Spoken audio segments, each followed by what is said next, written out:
জুনায়েদ বাগদাদীর পীর নজর করে দেখেন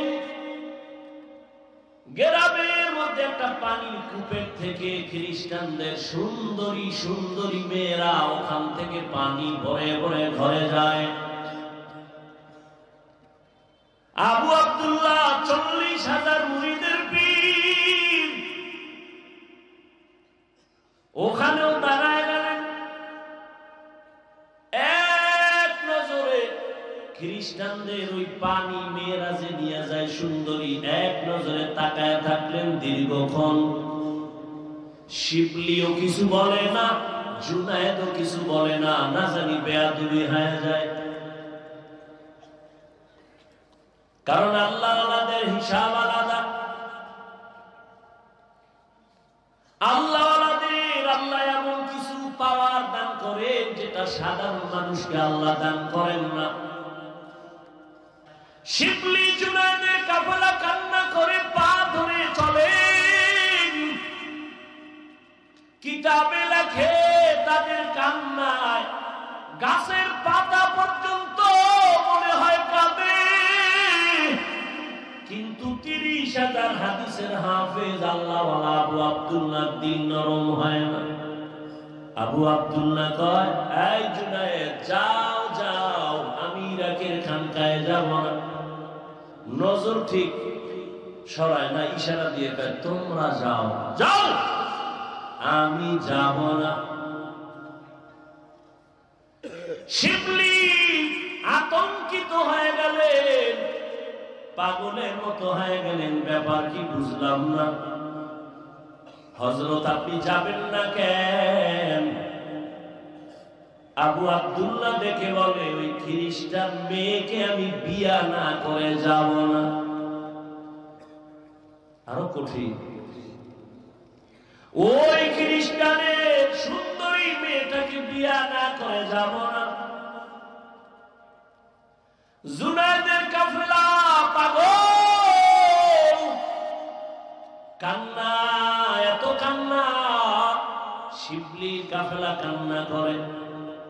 হযরত পায়ে হাত রেখে বলি, ইরাকের জমিনে আপনার এত সুনাম, দুনিয়ার ইরাকের সব মানুষ বিধর্মীরা আপনারে সম্মান করে, জানে আপনি একজন খাঁটি মানুষ। আজকে যদি এমন হয়, আমরা ইরাকের খানকায় কেমনে যাব আর মুখ দেখাবো? ইতিহাস বড় লম্বা। এক পর্যায়ে জুনায়েদের কাফেলা শিবলি রাহমাতুল্লাহ আলাইহি সহ নিরুপায় হইয়া সেখান থেকে বিদায় হয়ে ইরাকের খানকা ফোরাত নদীর কিনারায় রওয়ানা। আর এদিকে 30,000 হাদিসের হাফেজ আবু আব্দুল্লাহ, এখান থেকে ওরা যখন চলে গেছেন, তিনি একা খ্রিস্টানদের বাড়ি যাইয়া ওই মেয়ের বাবারে ডাকছে। বাবারে ডাক দিয়ে কয়, আপনি নাকি ওই মেয়ের বাবা? বলে হ্যাঁ। বলে, আমার একটা আবদার, খ্রিস্টান দেখেই তো চমকে উঠছে, আপনি তো ইরাকের মধ্যে দামি নামি এক ব্যক্তি, বড়, আপনার মাথায় পাগড়ি, হাতে তসবিহ, আমার দরজায় কেন? আল্লাহর বান্দা আবু আব্দুল্লাহ চিন্তাহীন ভাবে বলে ফেলল, ও খ্রিস্টান, আল্লাহর বান্দা, আমি তোমার মেয়েকে বিবাহ করার জন্য। খ্রিস্টান দুশ্মন তো দুশ্মন, দুশ্মন কখনো বন্ধু হয় না। দুশ্মন যদি কখনো বন্ধু হয়, মনে করবেন উদ্দেশ্য খারাপ, ও ক্ষতি করবেই।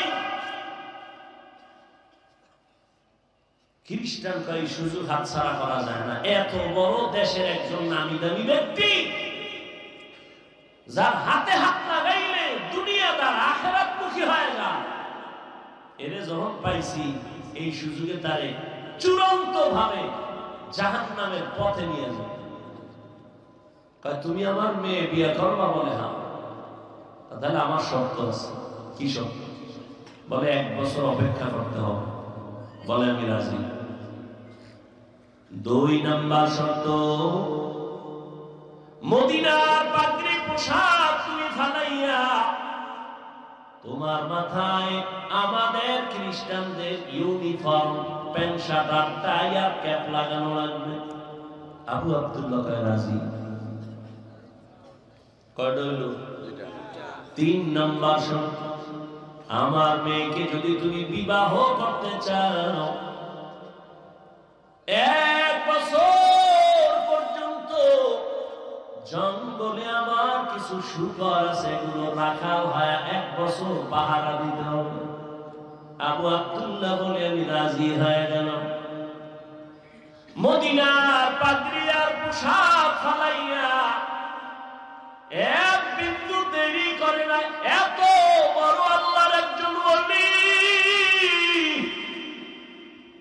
গোটা ইরাকে যারা তো নাম, জুনায়েদ বাগদাদির পীর, পেরেশানি কোনো চিন্তা নাই, এত বড় আল্লাহওয়ালা কেমন যেন শিশুর মতো বলে যা পায় রাজি, যা পায় রাজি। পাগড়ি ফালাইয়া দিছে, দাড়ি ফালায় না, কারণ খ্রিস্টানদের মধ্যে দাড়িওয়ালা বহু আছে, হিন্দুদের মধ্যে, শিয়াদের মধ্যে দাড়িওয়ালার অভাব নাই। যেমন থানবী রহমাতুল্লাহ আলাইহির ঘটনা দেখেছি, তিনি একদিন সফরে রওনা, দেখে এক গ্রাম এলাকায় মেয়েরা পানি নেয়, একই ঘটনা, কিন্তু ওইটা এটা এক না, সেম এই লাইনে পানি নিতেছে মেয়েরা। থানবী এক নজর তাকাইলেন, দীর্ঘ টাইম তাকানোর পরে ওখান থেকে চলে গেলেন খানকায়ে ইমদাদিয়া। মুরিদদের মধ্যে গুঞ্জন শুরু হইল, হুজুর এটা করলো কি, মেয়েদের দিয়ে দীর্ঘ টাইম তাকায় রইল, কারণ কি? কিন্তু জিজ্ঞাসা করে না। থানবী রহমাতুল্লাহ আলাইহি বুঝতে পেরেছেন এদের অন্তরে একটু দোলা খায়, ডাক দিয়া বললেন, ও ভক্তরা, বলো কি যেন তোমাদের অন্তরের মধ্যে সন্দেহ দৌড়ায়, বলো। একজন মুরিদ ডাক দিয়া কয়, হযরত, রাস্তায় চলার পথে ওই এলাকার মেয়েদের দিয়ে তাকাইলেন কেন, বুঝলাম না। হযরত বললেন, যাও তোমরা একজন গিয়া তার বাড়ি খবর নাও, খবর নিয়ে তারপরে আবার আসো। 2-3 জন মুরিদ ওখানে গেলেন, যাইয়া দেখি ওই বাড়ির মধ্যে শুধু কান্নার আওয়াজ। যে সুন্দরী মেয়েটা পানি নিয়ে বাসায় গেল, সে আর দুনিয়ায় জিন্দা নাই। মুরিদেরা চলে আসছে, হযরত যেই মেয়ের দিকে তাকাইছিলেন পানি নেওয়ালা, ওই বাড়ি কান্নার আওয়াজ, ওই মেয়ে আর বেঁচে নাই। থানবী কয়, আমি মেয়ের দিকে একবারও তাকাই নাই, আমি আমার আল্লাহর কুদরতের মোহাব্বতের নজর দিয়ে তাকায় দেখছিলাম আজরাইলের আনাগোনা চলতেছে ওর উপর। এ পাওয়ার কে দিছেন? আল্লাহ দেন। কাকে দিবেন? মুত্তাকিন যারা, তাদেরকে। কোন গাঞ্জাখোরের দিবেন, কারণ অনেক গাঞ্জাখোর আছে কিন্তু অলৌকিক পাওয়ার দেখায়। 1 গ্লাস পানির মধ্যে আঙ্গুল রাখি বলবে, দেখ এটা মিষ্টি হয়ে গেছে, আপনি মুখে দিয়ে দেখবেন চিনি ফেল, কত তো বড় বাবা। বাবা না, বাবা না, শুধু বাবা নাই, কাবা, কাবা। ভালো করে মনে রাখবেন, অলৌকিক পাওয়ার আল্লাহ দেখাইবে আল্লাহর প্রিয় গোলাম মুত্তাকিনদের দ্বারা। কিন্তু যদি দেখেন একজন বেনামাজি পর্দা করে না, সে যদি অলৌকিক কিছু দেখায়, এটা আল্লাহ দেখান না, এটা ওর কুফরি কালাম আর জিনের খেলা। আপনারা পেছনে পেছনে তো বহু প্রধানমন্ত্রী হয়ে বসে থাকেন, খুব বাহাদুরি করেন, বলে কেসা কাহিনী অশুনে লাভ কি? বলে না, বলে না? ওই জাহেল জানে না ধর্ম কি, ইসলাম কি, কোরআন কি। 2000 আয়াত আছে কোরআন শরীফে, শুধু কেচ্ছা কাহিনী। কয় হাজার? ওলামায়ে কেরাম আঙ্গুল উঠায় খালি একটু এই জাতিকে দেখায় দেন। আমি বলবো, আপনারা এই উঠেন কেন? হ্যাঁ, নিম্নচাপ শুরু হয়ে গেছে, রাস্তা ফিরে দাও। মরাটার মারো কেন? লড়ে কেন? ভাই দাওয়াত আলহামদুলিল্লাহ, তোমার বাড়িতে নাউজুবিল্লাহ। আল্লাহ হেদায়েত দান।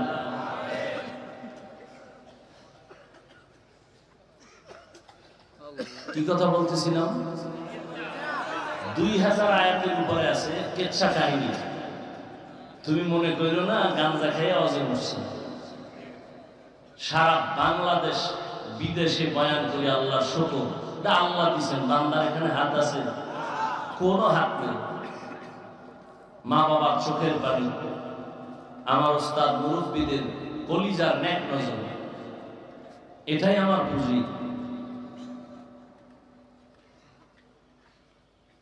তো কেচ্ছা কাহিনী কোরআন শরীফের মধ্যে গরুর কেচ্ছা আছে না নাই? আলেম ওলামারা বলেন। ওরা কি বলে কেচ্ছা কাহিনী? কোরআন শরীফের মধ্যে বাঘের কেচ্ছা নেই, পিঁপড়ার কেচ্ছা নাই, কি বলে নেই? উটের কেচ্ছা আছে, সাপের কেচ্ছা নাই। কি বলে এই মূর্খরা যে কেচ্ছা কাহিনী নাই কোরআনে? আমি তো বলি লিখে রাখো, পৃথিবীর শ্রেষ্ঠ কিচ্ছা কাহিনীর কিতাবের নাম কোরআন, দ্বিতীয় কিতাবের নাম হাদিস। কত শত কিচ্ছা কাহিনী, শুধু নবীদের না, সাহাবীও না, সামান্য কিছু আল্লাহওয়ালাদের কিচ্ছা কাহিনীর অভাব নাই। আর আমরা তো সোনাবন্ধের গানের কিচ্ছা বলি না, আমরা ওই কিচ্ছাই বলি যে কিচ্ছা বললে শুনলে দিল নরম হয়, চোখে পানি আসে। এরকম একটা কিচ্ছা শুনে। হেদায়েতের মালিক পৃথিবীতে আপনারা নাম শুনছেন, জগৎ বিখ্যাত একজন ওলিয়ে কামেল জুনায়েদ বাগদাদী, নাম শুনছেন? আপনাদের নাম শুনে কি মনে হয় সে খারাপ ওলি না ভালো? তার একজন সাথী ভাই যাকে বলে পীর ভাই, একই পীরের মুরিদ, আর একজন জগৎ বিখ্যাত ওলিয়ে কামেল শিবলি রহমতুল্লাহ। আচ্ছা, জুনায়েদ বাগদাদীর নাম তো সাধারণ মানুষেরাও শুনছে, বড় দামি একজন কুতুবুল আলম। তো এই লোকটা এত দামি, তার পীর কত দামি? কার পীর? জুনায়েদ বাগদাদীর পীর। 100 বছর আগের ঘটনা। সেই সময় জুনায়েদ বাগদাদীর পীর ইরাকের জমিনে ফোরাত নদীর পাশে তার খানেকা। সেই সময় ইরাকে তার মুরিদের সংখ্যা 40,000। কত হাজার? 40,000। আর সেই জুনায়েদ বাগদাদীর পীর সাহেবের এলেম কত? 30,000 হাদিসের সনদ সহ হাফেজ। কয় হাজার? 30,000 হাদিসের হাফেজ। বলেন তো, যে আল্লাহর বান্দা 30,000 হাদিসের হাফেজ, সে কি কোরআনের হাফেজ না? এবার বুঝেন কত বড় ওলিয়ে কামেল, যার মুরিদ জুনায়েদ বাগদাদী। সেই জুনায়েদের পীর ইরাকের জমিনে সেই সময় তার মুরিদের সংখ্যা 40,000। এবং তিনি এত বড় আলেম যে 30,000 হাদিস তার সনদ সহ মুখস্থ। আমরা তো হাদিস শুনাইলে ক্বালা রাসূলুল্লাহ, নবী বলছেন বলে ডাইরেক্ট গেছি মদিনায়। আর সনদ মানে ধারাবাহিকতা, বর্ণনাকারীদের ধারা। আমি যে হাদিসটা শুনলাম, বললাম এই হাদিসটা আমার ওস্তাদ থেকে শুনছি, সে কে? তার ওস্তাদকে, তার ওস্তাদকে, তার ওস্তাদকে, এইভাবে ধারাবাহিকতা বর্ণনা করতে করতে রাসূল পর্যন্ত যায়। এটাকে বলে সনদ। এই সনদ সহ কত হাজার হাদিস তার মুখস্থ। সাধারণ ব্যক্তি আমাদের দেশে আহলে হাদিস দ্বারা দাবি করে কয় হাজার হাদিস মুখস্থ। দরকার নাই, যারা হাদিস মুখস্থ না পারলো আহলে হাদিস, কারণ ওই পাওয়ার আল্লাহ তাদের দিছে। কেউ হাদিস মুখস্থ কইরাও আহলে হাদিস হতে পারে না, আর কেউ হাদিস মুখস্থ ছাড়াও হতে পারে। এটা বড় কপাল। এই কপাল সবার হয় না। এত বড় পীর, নাম হলো আবু আব্দুল্লাহ। নাম কি? আবু আব্দুল্লাহ। এত বড় আল্লাহর ওলি, 24 ঘন্টা তার মাথায় পাগড়ি লাগানো, হাতে তসবিহ। জুনায়েদ বাগদাদি, শুধু জুনায়েদ বাগদাদি যে কত বড় ওলি, এই ঘটনা বললে তো সারা রাত পা। কে সে জুনায়েদ বাগদাদি? শিবলিকে, তাদের ইতিহাস, তাদের আখলাক, আদর্শ, এগুলি বললে রাত পার হয় না। শিবলি রহমতুল্লাহ আলাইহি হাঁটতেছেন, একটা গাছের নিচে বসছেন, গাছ কথা বলতেছে শিবলির সাথে। কে কথা বলে? আপনি তো সুবহানাল্লাহ বলছেন, কতজনে নাউজুবিল্লাহ বইলে বসে আছে। বলে এটা কেমনে সম্ভব? গাছ কথা বলে? আল্লাহ বলেন আমার কুদরতে সম্ভব। কার কুদরত? গাছ বলে শিবলি তুমি আমার মতো হয়ে যাও তো জান্নাত ওপেন হয়ে যাবে, সহজ তোমার জিন্দেগি হবে। শিবলি কয় তোমার মধ্যে এমন কি গুণ আছে যে তোমার মতো হলে আমার কপাল খুলবে? বলে 1 নাম্বার গুণ হলো পৃথিবীর মধ্যে আমি বড় সবরকারী, ধৈর্য ধারণ করেনেওয়ালা। বলে তার দলিল কি? বলে দেখ, আমার সামনে দিয়ে যায় যেই ব্যক্তি, সে একটা আঘাত করে লাঠি দিয়া বাড়ি মারে, চামড়া কেটে নেয়। এত আঘাতের উপরে এত আঘাত, একবারও আমি কাউকে কিছু বলি না, বরং বিনয় হইয়া তার তাজা ভিটামিন ফল দেই। আমার এত ঢিল মারে, চামড়া কেটে নেয়, আমি কিচ্ছু বলি না, বিনিময় আরো কি দেই? ফল দেই। খারাপ হয়ে দেই না, নত হয়ে দেই, নে খা। শিবলিও তো সেই বান্দা। তোমার মধ্যে এত সুন্দর গুণ থাকলে আগুনে জ্বালায় কেন তোমারে? গাল ডাক দিয়ে কয় শিবলি, আমার মধ্যে যেমন একটা ভালো গুণ আছে, এমন একটা খারাপ গুণ আমার মধ্যে আছে। কি বলে? আমার ভেতর একটা অহংকারী ভাব আছে। আমি জন্মলগ্ন থেকে উপরে উঠতে চাই, খালি উপরে যেতে চাই, উপরে যেতে চাই, নত হতে চাই না। গাছের এই স্বভাব নাই? কই অহংকার দমনের শাস্তি আগুন। অহংকার। শিবলি বলে 2 সবক পাইলাম তোমার থেকে। 1 সবক ধৈর্য, আমি আল্লাহর কাছে চাই তোমার মতো ধৈর্য ধারণকারী হয়ে যায়। আর 1 সবক পাইলাম, অহংকারী হওয়া যাবে না। আল্লাহ অহংকার মুক্ত জীবন দান করে। হেদায়েতের মালিক কে? ওই 40,000-এর মুরিদের পীর আবু আব্দুল্লাহ জুনায়েদ শিবলি সহ সফরে রওনা। যাইতেছে যাইতেছে যাইতেছে যাইতেছে, অনেক দূরে চলে গেলেন। হঠাৎ এক জায়গায় গিয়ে দেখে খ্রিস্টানদের বিশাল এলাকা। আপনারা ঢাকা থেকে যদি ওই 300 ফিট দিয়া নরসিংদী যান বা গাজীপুর দিয়া যান, গোরাশাল হইয়া গেলে ওখানে একটা বিশাল এরিয়া আছে, দেওয়াল করা খ্রিস্টান পাড়া, বিশাল। আর এখন তো খ্রিস্টান মিশনারিরা টাকা দিয়ে দিয়া ওই উত্তরবঙ্গে চট্টগ্রামে মানুষকে টাকা দিয়ে দিয়া খ্রিস্টান বানায়। এগুলো বললে বলবে আমরা উগ্রবাদী, আর আমাদের বিরুদ্ধে কিছু বললে আমরা কোনো জবাব দিতে পারবো না, তো আমরা ভালো।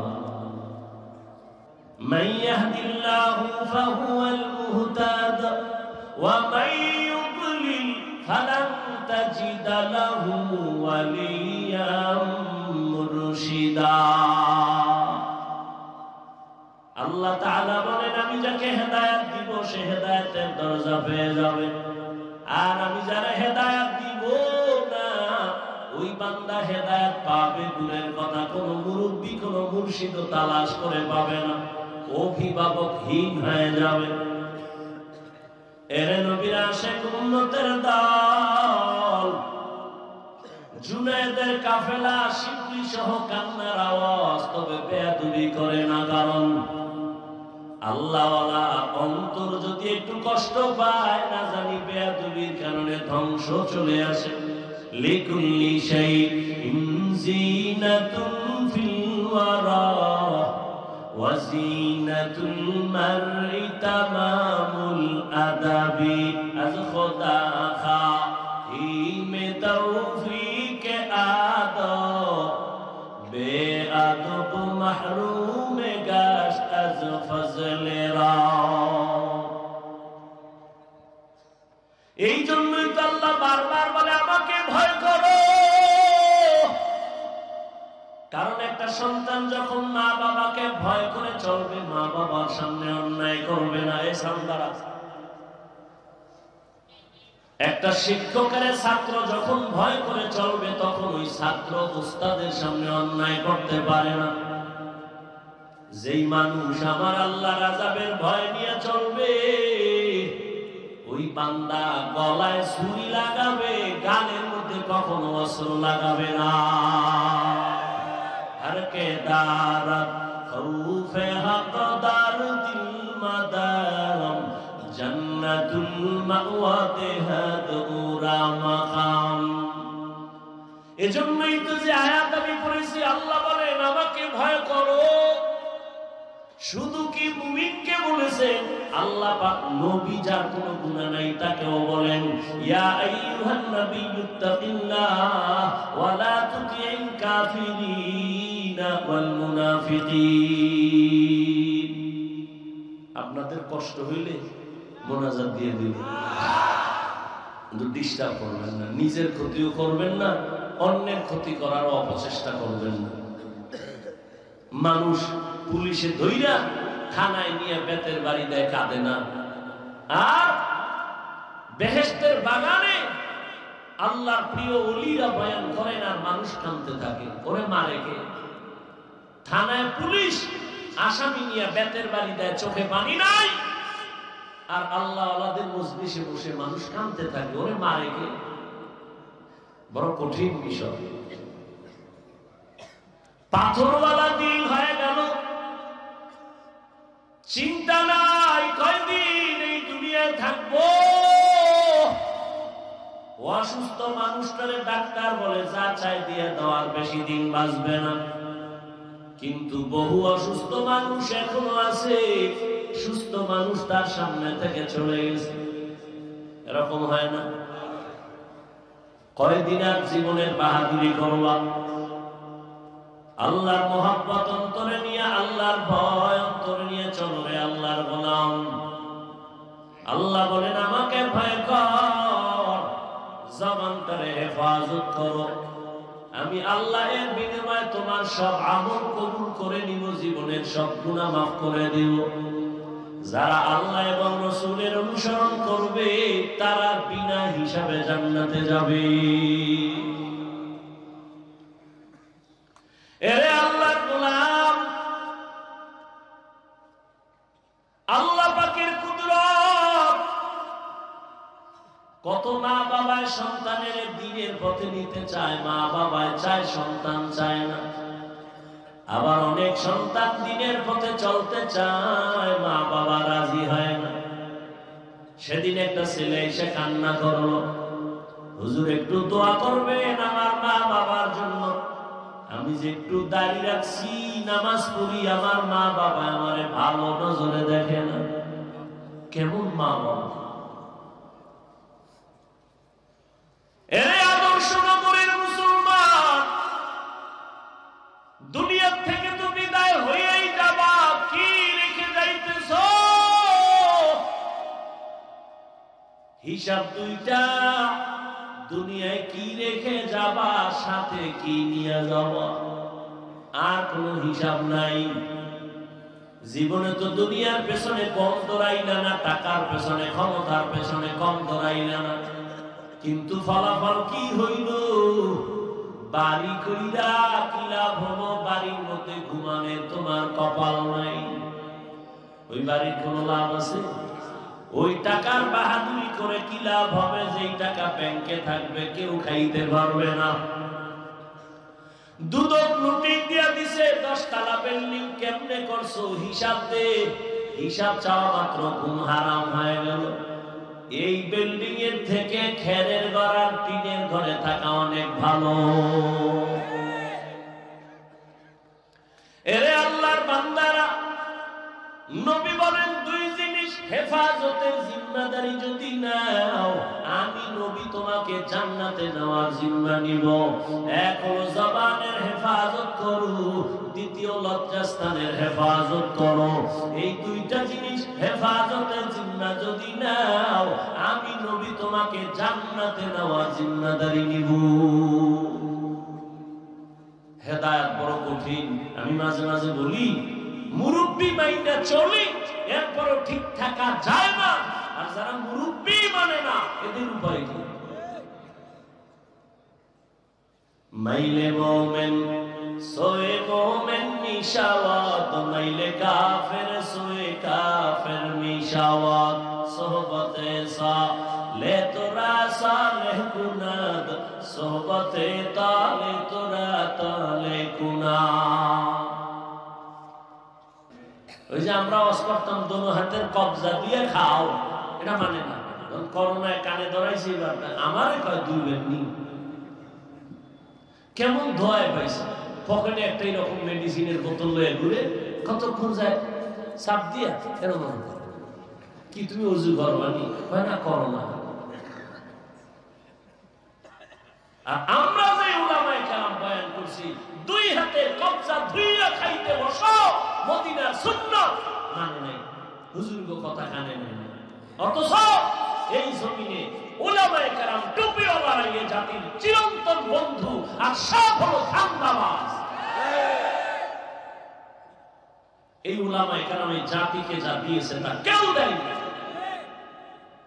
উলামায়ে কেরাম জীবনের নিঃস্বার্থ বন্ধু, আর সব স্বার্থপর। কিন্তু ঘুরে ফিরে দোষ সেই আলেমের দিকে, গুলি সে আলেমের দিকে, বিপদ সব তাদের নিয়ে।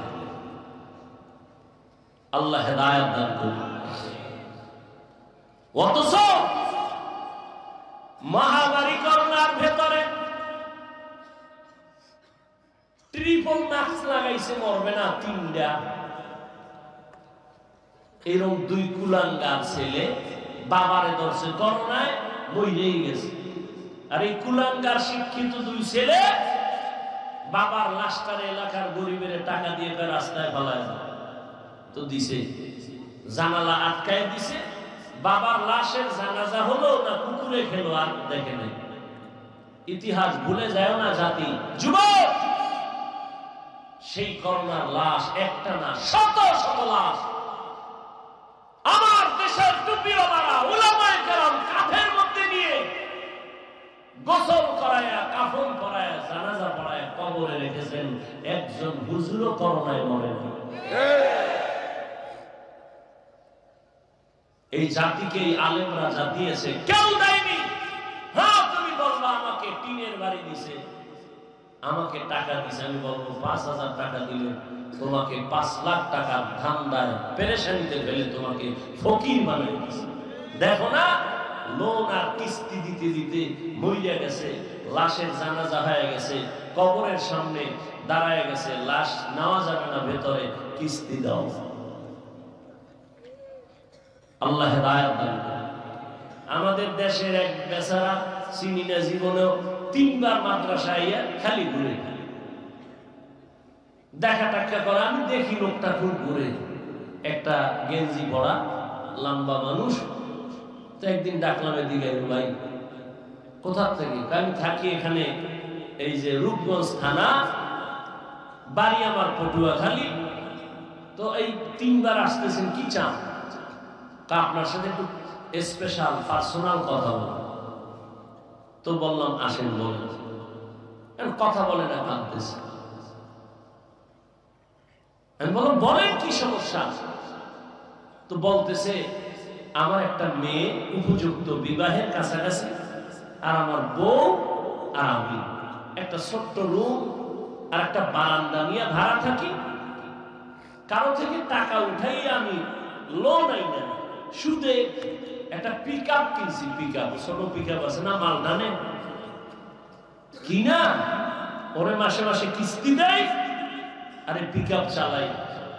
এমন মুসিবত, করোনা আসলো, পিক আপ অ্যাক্সিডেন্ট হলো, এখন আমি নিজেও খেতে পারি না, কিস্তিও দিতে পারি না।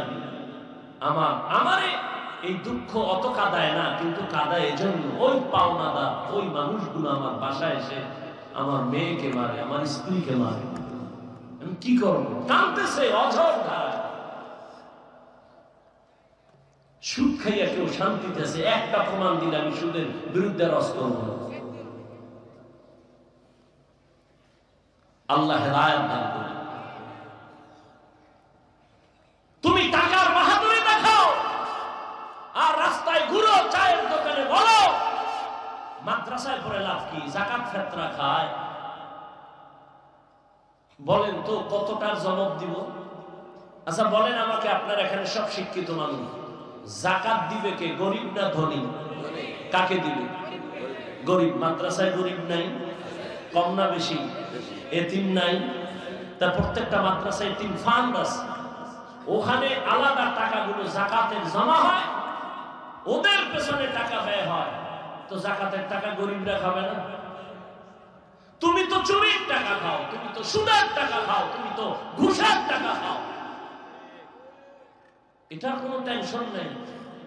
মাদ্রাসার যাকাত খায় কেন, এ নিয়ে টেনশন। ওই যে কথা আছে গ্রামে, দেখতে নারী চরণ বাঁকা। আল্লাহ হেদায়েত দান করুন। হালাল ভাবে তারা জীবন যাপন করে, একটা হারাম নয়। এইরকম মাদ্রাসায় জমিনে ভারতের ভেতরে ব্রিটিশরা 200 বছর শোষণ করেছে, মাদ্রাসা জ্বালায় দিছে, হাজার হাজার আলেমকে গলায় ফাঁস দিয়া গাছের সাথে রাস্তায় লাশ ঝুলায় রাখছে।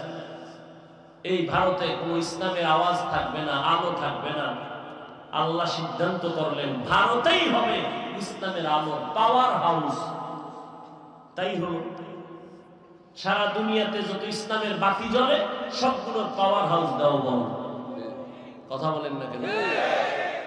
কোন মায়ের সন্তান সাহস থাকলে দাঁড়ায় বলতে পারবে সারা বাংলাদেশে যে রাজনীতির ময়দান বলেন, তাবলীগের ময়দান বলেন, পীর মুরিদির ময়দান বলেন, সহিভাবে, ভণ্ডামি নয়, সহিভাবে যত খেদমত আছে ইসলামের লাইনে, সবগুলো খেদমতের পেছনে দেওবন্দীদের অবদান অস্বীকার করার কোন সুযোগ নেই। আল্লাহ হেদায়েত দান করুন। কওমি মাদ্রাসা কমছে না বাড়ছে? চরমনাই কমতেছে না বাড়তেছে? এর কারণ কি? একটাই কারণ, বিরোধিতা করা। বিরোধিতা করছে এই জন্য কওমি মাদ্রাসা বেড়ে গেছে। বিরোধিতা করার কারণে চরমনাই বাড়তেছে। কথা ঠিক না? বিরোধিতা করার কারণে তাবলীগের খেদমত কমছে না বাড়ছে? দুই দল হইয়া আরো পাল্লা দেয়, কে কার আগে আগায় যায়। বাকি কিছুটা ওই যে অহংকারের বয়ান করতেছি, ঝামেলা সেখানে। আল্লাহ সবাইকে বিনয়ী হওয়ার তৌফিক দান করেন। দেখেন তো, দিন শেষে তো ইসলামেরই বদনাম। কি ভাই, দিন শেষে তো আমাদের ইসলামের বদনাম। একটা মানুষ